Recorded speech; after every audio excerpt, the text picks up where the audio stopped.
If you're an author or plan to be one, get excited because this podcast is for you. Book Marketing Mentors is the only podcast dedicated to helping you successfully market and sell your book.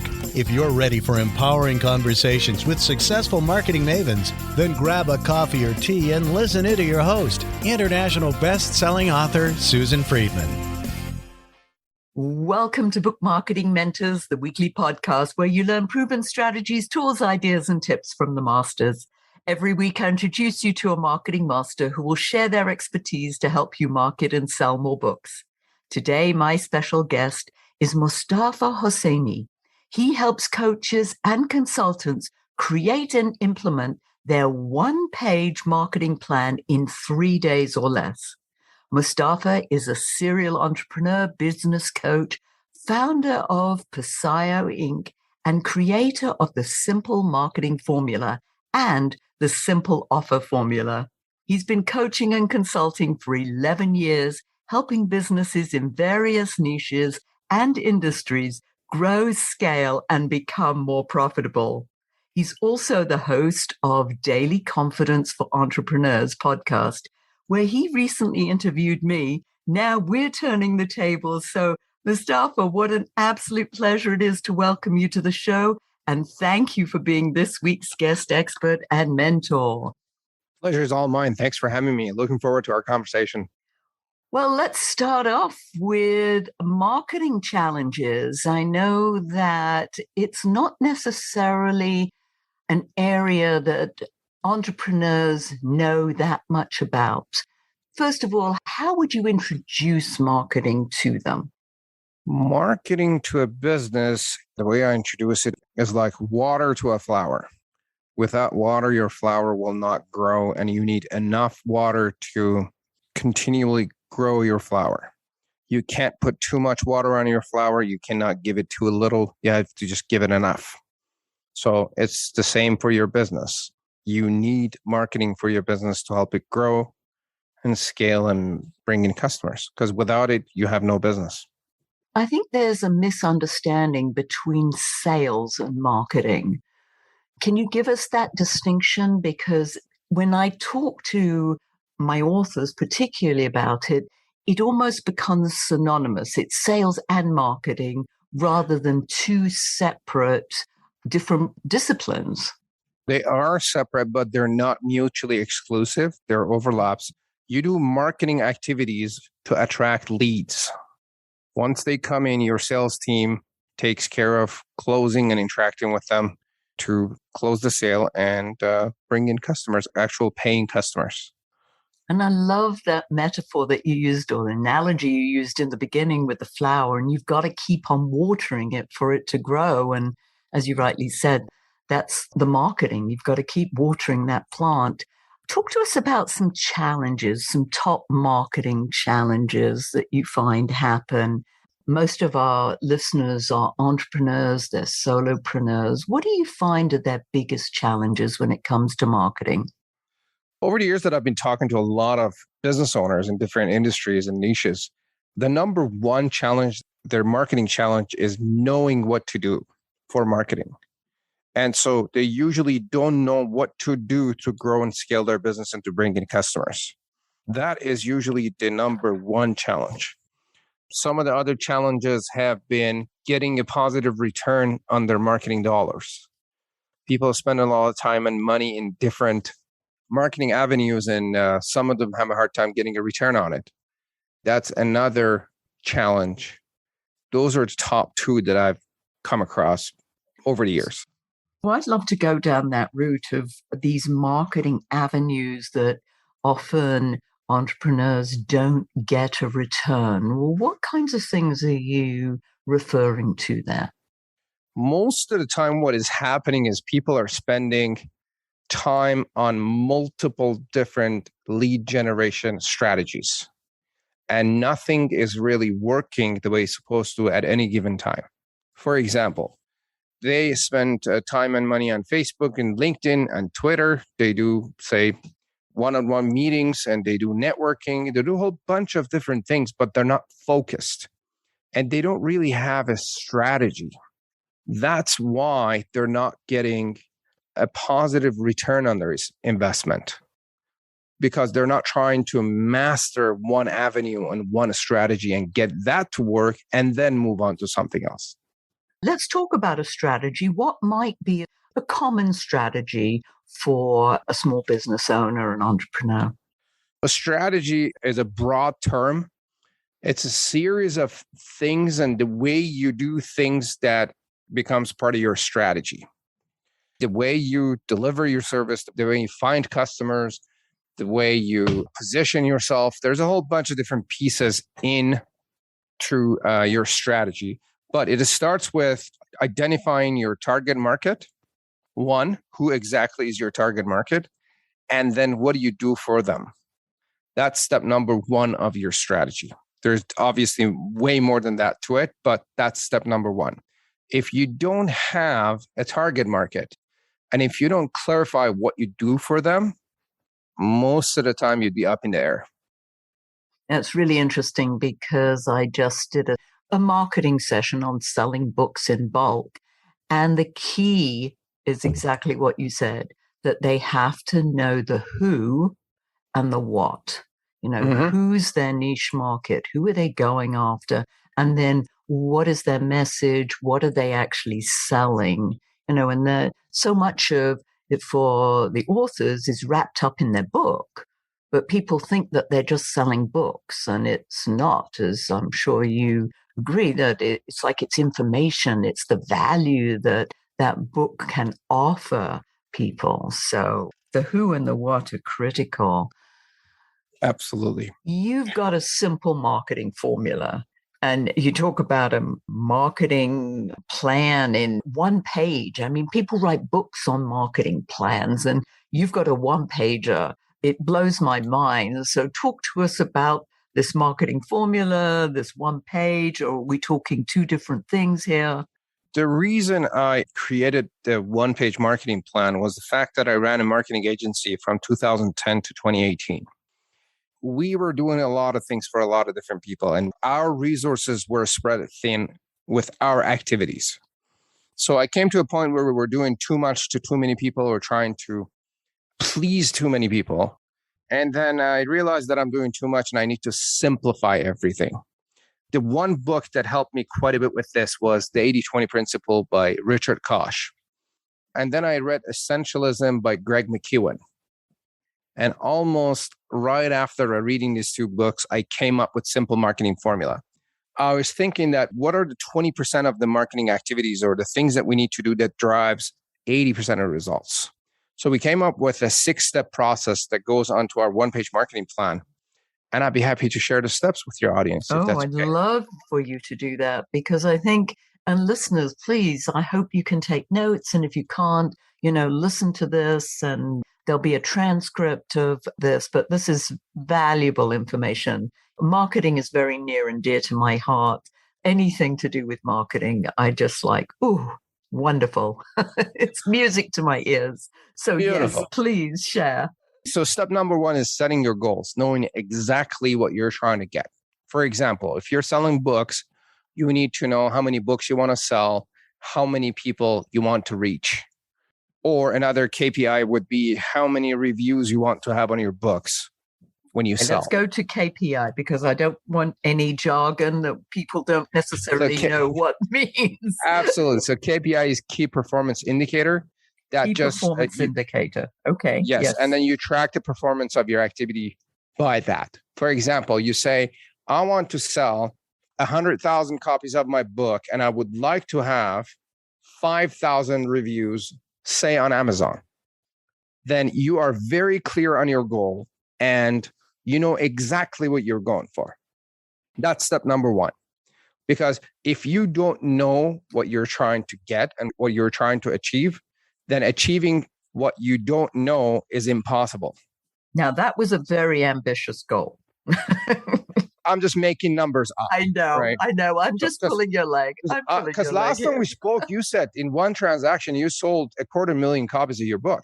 500,000 copies. 500,000. Yes, well, let's get the numbers right. I was just taking it easy with 100,000. Yeah. But I'm sure you've got strategies that you could help people do. Absolutely. Similar results. So step number 2 is your target market and what you do for them. Exactly who do you serve and what do you do for them? Once you make that clear, finding customers, getting referrals, serving them finding you, and the rest of it becomes much, much, much easier.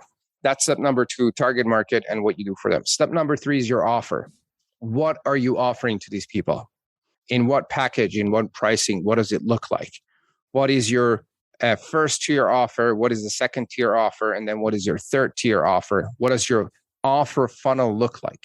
Okay, I think we're going to have to dissect that. Let's spend some time dissecting what exactly that means. The first tier, the second tier, the funnel. I never want to assume that our listeners know what we're talking about. So Sure thing. That's why I like to simplify it, dumb it down as much as possible. Absolutely. So the first tier would be you get people to buy your book and read it.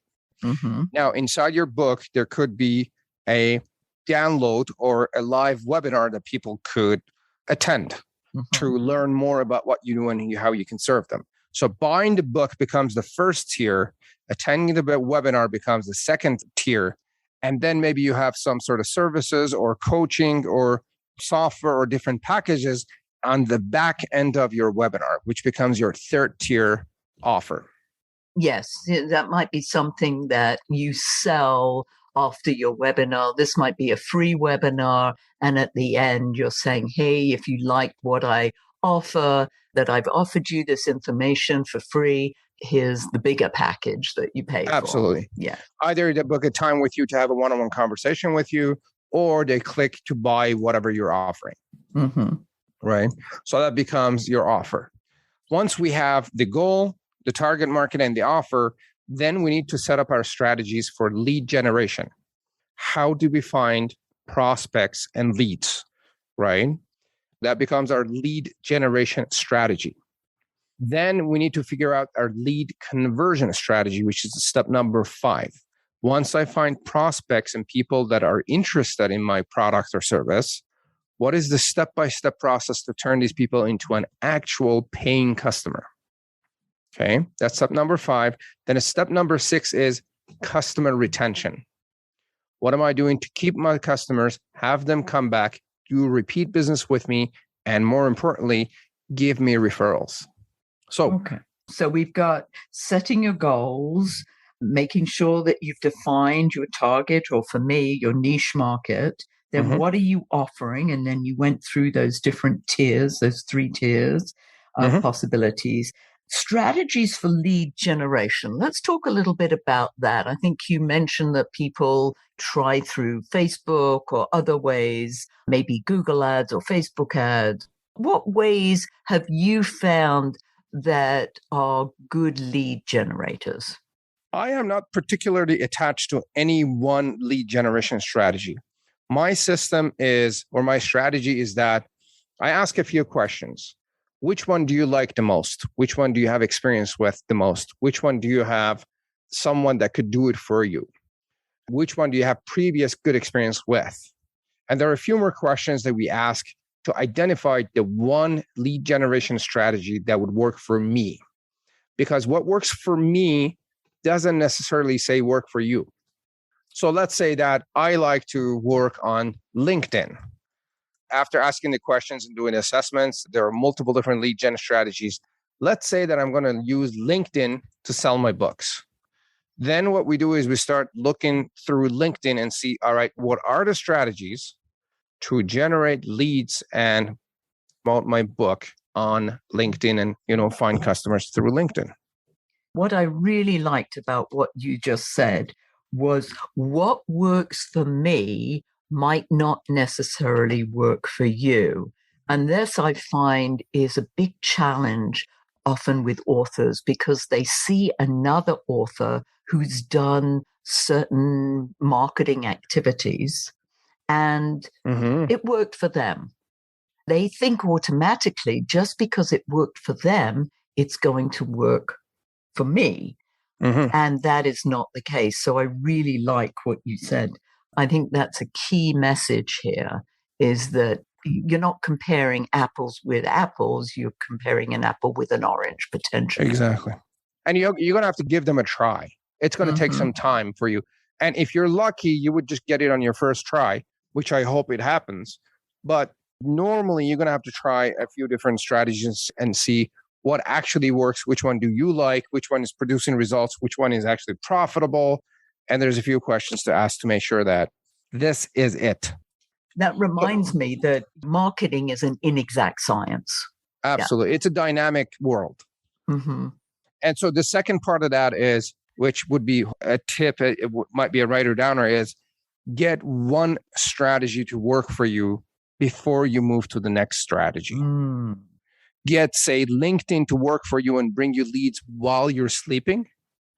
Then move on to, say, Facebook or Twitter or some other strategies like speaking and whatnot. And there's a ton of strategies out there. Yeah, there are many different strategies, but you're absolutely right. It's like, otherwise, because if you're mixing them up, if you're trying all different things, you don't know which is working and which isn't. Exactly. And one big mistake that people make is they don't give a strategy enough time to prove itself and or enough time to optimize it and improve it so that you do see and reach optimal results. Okay, so that is another interesting avenue to talk about, is that time for it to prove itself. Is there an optimum time to consider? I mean, what are we talking here when we talk about time? I hate to say this, but I don't think there's an optimum time because it all depends on how much effort and time and money you're putting into it, right? Normally, a good lead generation strategy takes about 6 months to a year to get it up to speed, to optimize it and make it work. It doesn't happen overnight. Interestingly enough, that's, when I talk about this with my clients, is that in order for us to really delve deep into finding the right people, either to speak to or to sell books to, it's going to take time. I don't believe there are any really silver bullets, magic bullets in marketing. If you know some, please tell us because we'd love to share them. Don't keep them to yourself. There is no shortcut. Mm-hmm. What I'm sharing with you is the shortcut. This is the 20% of marketing that actually delivers 80% of your results, right? What is one lead generation strategy that you got to master and get it working for you? That's it. It's simple. It's just finding that one. And it takes time, right? Yes. But if you stay focused, you're a lot more likely to find it versus you're not focused. I would agree with that. Now, you talked about mistakes. We love talking about mistakes on this show. What other mistakes do you find that small business owners, entrepreneurs, solopreneurs make when it comes to marketing or even putting together a plan? So the biggest mistake is they don't make a plan. To begin with, less than 3% of business owners have a goal. That's very small. Less than half of those people actually have a plan. So that's a very big mistake. And I always compare a business and building a business to building a house. You see, when you want to build a house, what you do is you design the house, you do the blueprints and the maps and everything, and you know exactly what you're going to build. Then you constantly check the blueprints of the house and you build it by spec. Would you agree? Yes. And if you don't have the plan for your house, we can only imagine what kind of mess we're going to get into. Any house that is built in a city that is going to get insurance and the rest of it has a plan. And without it, they're probably not going to get insurance. And you probably would not put your family under a roof that was not properly designed. It's the same with a business. You got to plan it out. Here's a very big mistake. I ask business owners, do you have a plan? They say, we're not big enough to have a plan. That's a big mistake. There's no size. I mean, whether you're a one-person operation or a 20,000-person operation, you still need a plan. That's kind of like saying, I'm going to design my house when I get to the second level or when I build the roof. It's no different. That's funny. One thing I talked about, which I find with many authors, is they spend so much on bringing the book to market and then there's no money left for marketing. Mm-hmm. Have you ever come across that situation? The answer is yes. I see a lot of people that spend a lot of time on startup costs, buying a whole bunch of stuff. In this case, spending a whole bunch of money on publishing the book or creating the book. And when it comes to marketing, there's just no money left. And for what I know, marketing starts the moment you have, say, the name or the cover designed. Correct. I mean, I knew somebody who had a cover designed and the book didn't come out for 2 years, but he was selling it. Oh, they pre-sold the book, thousands of copies. Yes, absolutely. Yeah. So when it did come out, as you say, he'd already sold several thousand copies, and people were like, on tenterhooks, when are you bringing this book out? When are you bringing this book out? I want this book. Mm-hmm. There's some anticipation built there, right? Absolutely. That's the way to go. I am a big fan of the lean startup. So we want proof of concept first before we attempt anything. Now, I've heard various numbers with regard to percentages, with how much you should put aside for marketing. What's your take on that? More in terms of a percentage rather than actual dollars. Minimum 10% of your revenue goal. So if you have a $100,000 goal, your marketing budget should be a minimum of $10,000 to get there. That's a good one. And that's what I'd heard, between 5 and 10. Yeah. In the beginning, you're going to need more money. And if you want to put less money, you're going to have to put in more of your own time or other people's time, which your time is worth money as well. And that's an important point as well, is that should you even be doing some of the things, especially if you don't know how to do it? Mm-hmm. I'm currently listening to a book called Who Not How by Dan Sullivan, and it's brilliant because I'm one of those people who likes to try and figure out how to do something. That's not necessarily a good use of my time when there are people out there who can do it a lot better and quicker, in the long run, cheaper than I could, spending time trying to work out the how. Absolutely. What about other mistakes you've come across?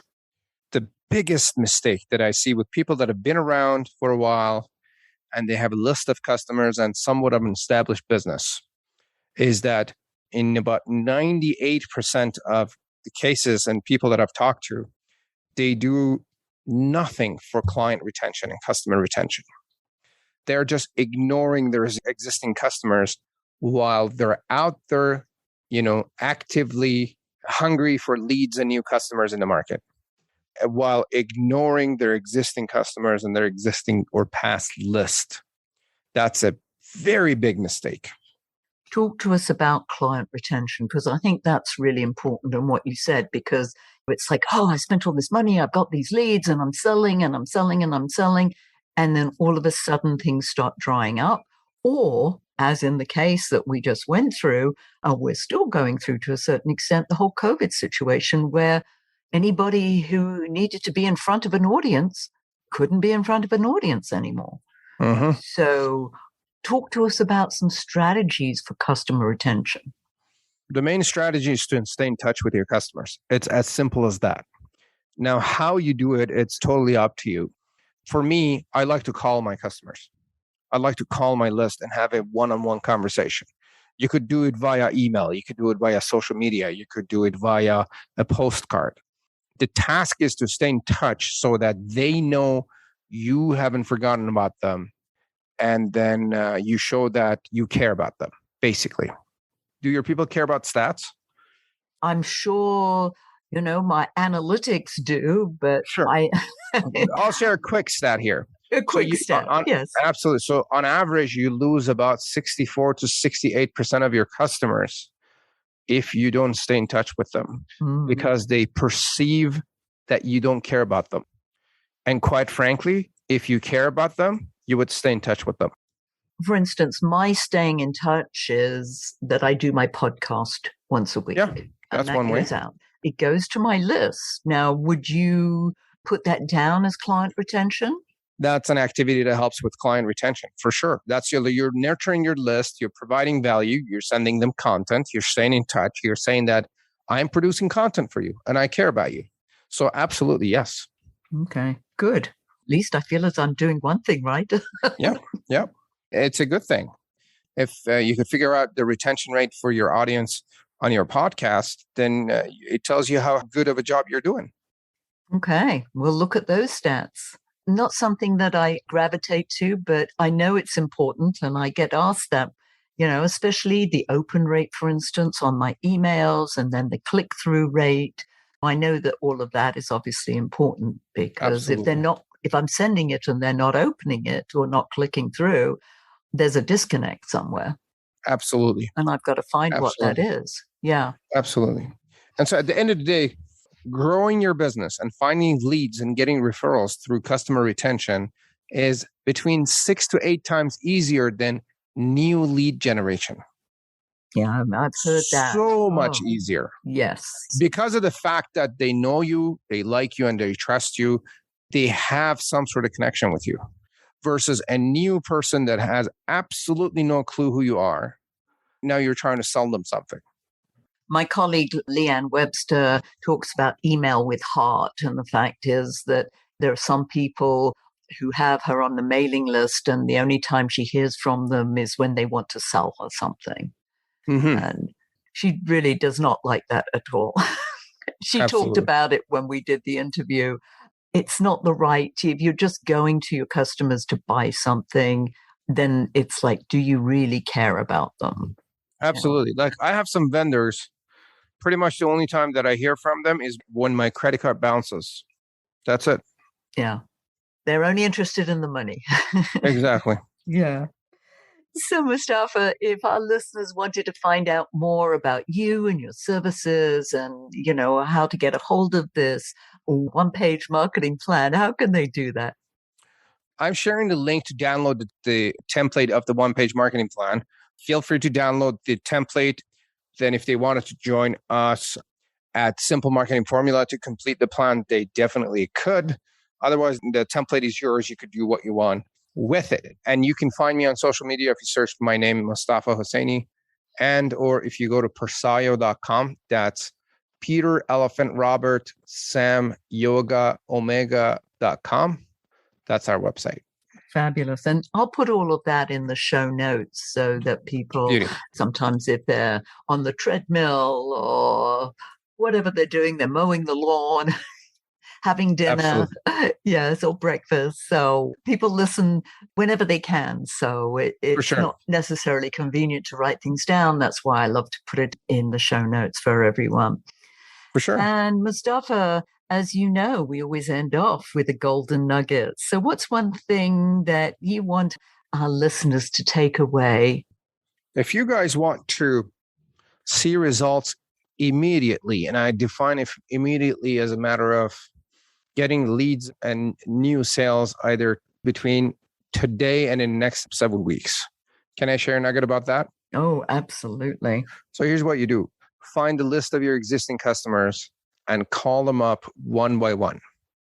Say, hey, it's me. I'm from this company. How is it going? I'm just calling, say hi. Introduce yourself, say hi, and have a friendly conversation. Sometimes you'd be surprised how people, they thank you for thinking of them. And sometimes they say, oh my God, I've been thinking about calling you because I've been wanting to do business with you, or I have a referral for you, right? Now we have a friendly conversation about how business is going, how life is going, and the rest of it. And if all is well, you ask the question of, is there anything I could do for you? Again, a lot of times people will say, yeah, well, I need a book. I need my book done. I need a website. I need some marketing. I need some coaching, whatever it is that you're doing. And you can also, perhaps not on the first call, but on the second or third call, you can also ask for a referral. Do you know someone that we could do business with? And you'd be surprised how many people actually do. When we do this, we have between 10 to 30% conversion rates on these calls. Fantastic. And you're not necessarily calling them up with the intention of selling them anything. It's just sincerely just that friendly call and say, hey, I'm thinking of you. Just wanted you to know that. You're absolutely right. The intention is to stay in touch and say hi. You're not calling them to sell. Now, if they want to buy, I'm not going to say no to them, but I'm just calling to say hi and say, is there anything I could do for you? Notice I'm not saying, hey, I got this offer. Do you want to buy my stuff? I'm just saying, is there anything I can do for you? Perfect. Fabulous. Well, that is a real golden nugget. Thank you. So, Mostafa, thank you for sharing your wisdom. And I know that we're going to have more wisdom over in the premium member site. So I'm going to bring you over to that studio shortly. In the meantime, thank you all for taking time out of your precious day to listen to this interview. And I sincerely hope that it sparks some ideas you can use to sell more books. Here's wishing you much book and author marketing success. The time is now to take action and finally build your book-selling empire. And the great news is that Susan is here to help you. Visit bookmarketingmentors.com and sign up for a free 15-minute book marketing strategy session with Susan. She'll help you discover your first steps to marketing and selling your book. Only those who take action are rewarded, so visit bookmarketingmentors.com, and we'll see you again next week.